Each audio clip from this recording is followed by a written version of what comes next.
Jeff, very quickly, do you want to respond to that? Sure. With regard to forced technology transfer, she is right. This is a violation of WTO. That is why there are never any written requirements. Officials know that. But behind closed doors, when there are approvals that are required, that is when these transactions are made. And I worked in China for 10 years as a diplomat and as a businessman. This is an open secret among foreigners and Chinese people that technology transfer is required by Chinese officials. What about Yang Liang's point that there's been no evidence?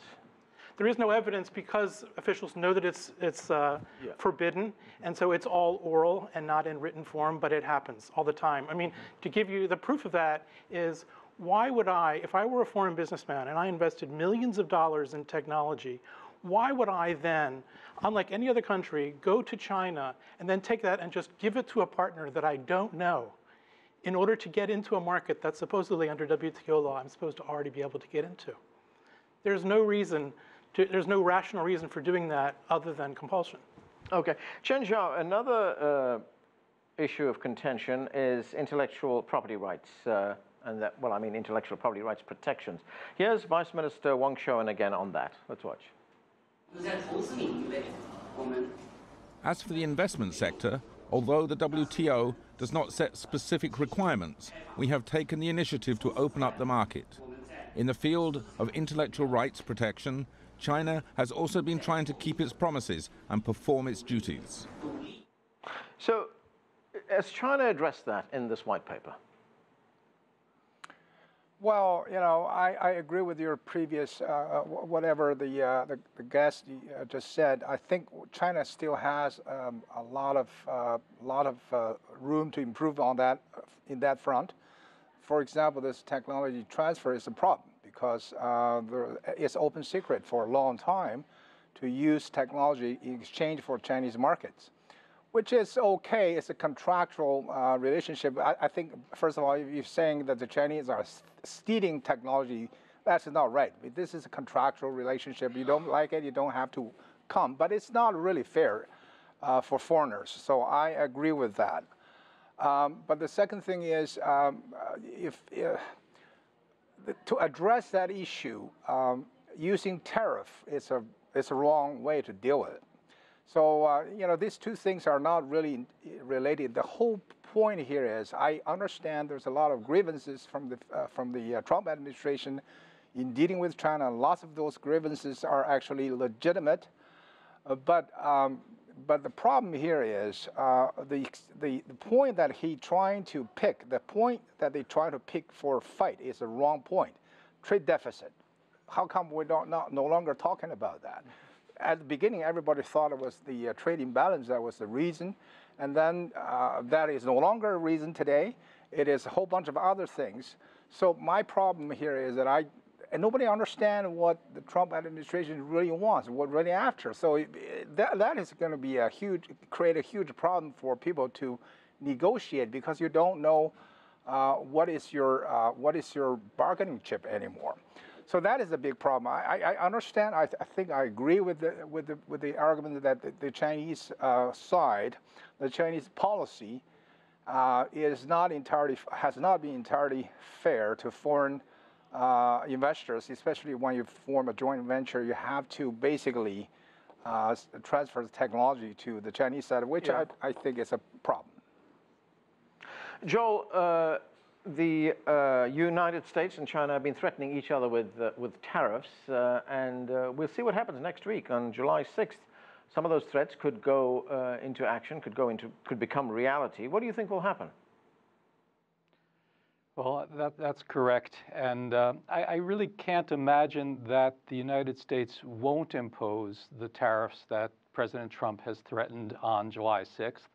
And I also think that President Xi needs to retaliate for his domestic audience and in order to negotiate with the United States. And so I think we'll see at least that first step of escalation. By the way, both the United States and China have brought lawsuits at the World Trade Organization. The United States has sued China for these intellectual property issues that have formed the basis of this unilateral action that the United States will take on July 6th. Right. And then China has sued the United States for some of its actions with respect to steel. So that's the right way to handle these things, and that would be a way to back down. But just going back to the main issue here, I think at this moment in time, the WTO seems to be worth more to China than it does at least to the current United States administration. And so we'll see whether the WTO can be the place where these problems are solved between these two great trading nations. Liang, on the point of tariffs, the Chinese Commerce Ministry spokesman Gao Feng addressed these tariff threats from the United States. Let's listen to what he had to say. 美方的单边保护主义措施 U.S. unilateralist and protectionist measures will ultimately hurt the interests of U.S. companies, workers, and farmers, and hurt the interests of the global economy. Dissenting voices will be louder and louder. We hope the U.S. will listen to voices from all walks of life and return to the right track. So, Liang, we have the United States, which announced these tariffs. China announces retaliatory tariffs. Prices could go up, not just in China, but in the United States as well. Manufacturing could suffer in the United States if, let's say, the price of steel goes up. Jobs could be lost here as well. Could these policies ultimately backfire? Absolutely. I think this kind of trade war will be, like you said, backfire, right? It will hurt the interests of both countries, job losses, inflation, and so on and so forth. For example, the American Institute for International Steel has already filed a lawsuit against, challenging the constitutionality of this imposition of tariff on international imports of steel. So yes, it will be, would be a lose-lose situation. In China, the stock market has tumbled because of this escalation of trade disputes, as well as, the Chinese RMB has lost their value in the past 3 weeks, and it reached a 6-month low. And so, yes, it will not be to the interest of the greater good for both countries or for the international economy. Joel, we often hear that this is right now a trade dispute. It's not yet a full-blown trade war, but could that happen? Oh, I think it can. I think as your tape said, there will be increasing voices both within the United States, including in the type of litigation that Professor Liang mentioned, and also with other trading partners who will receive deflected goods and will want to have the United States stop doing what it's doing to cause the United States to think more about this. But really, I think President Trump is listening to Peter Navarro and Robert Lighthizer, to the trade hawks within his administration, not so much to Stephen Mnuchin and to most of Congress, although the Democrats seem to be egging President Trump on at this moment. But President Trump seems to be interested in taking a hard line, and it'll take some time for him to back down. But he will need, the United States at least, will need eventually to back down from these things. Jeff, what about the manufacturing lobby here in the United States? I mean, if we take something like the aircraft manufacturing lobby, aircraft are manufactured in the United States using parts that come from China and then exported back to China and other countries. These planes are going to get expensive. American competitiveness is going to suffer, isn't it? Right. What you're talking about is the international supply chain. Right. And the international supply chain suffers in this tariff environment. And it gets very difficult to figure out where the tariffs should be paid and who suffers more. The white paper talks a lot about win-win outcomes. This is a lose-lose situation if these tariffs go into effect. The only upside of these tariffs, I think, from the U.S. perspective, is that we've finally got the Chinese attention in a way we've never been able to before. So they are focused on these negotiations as they have not been in many of the negotiations I participated in the past. And there are two areas that we need to think about. One is deficits, and it seems like there may be some consensus on how to handle the trade deficit. The other is structural changes. And what I don't know, not being inside the negotiations, is what kind of discussion they're having on that. If China is refusing to consider those issues, then we're going to have a tariff war, I think. Right. If there is some discussion going back and forth on that, I suspect that there may be some kind of a delay. in this deadline. The most important thing to remember is that this deadline is entirely artificial. Right. It's entirely up to the discretion of the president, and it could be pushed back easily. Something else that's happened, Jeff, and that is China has reached out to the European Union. Could you see some kind of alliance being formed there against the United States? I'm not at all surprised. Divide and conquer is one of China's long-term negotiating strategies. The best example of that, or the proof of that, is the way China buys airplanes. Boeing or Airbus, depending on which side is in more favor.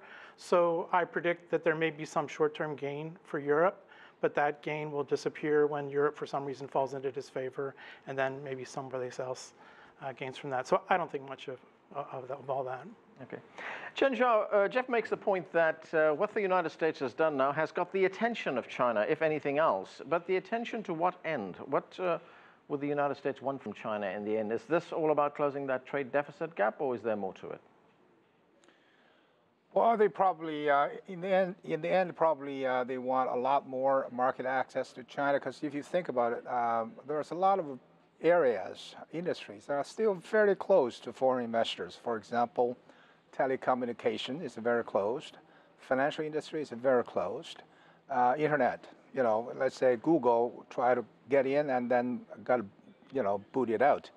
So there's a lot of restrictions, a lot of places where China needs to do a lot of work in order to really make the system truly open to foreign investors. I think that's probably what Trump is asking, is after.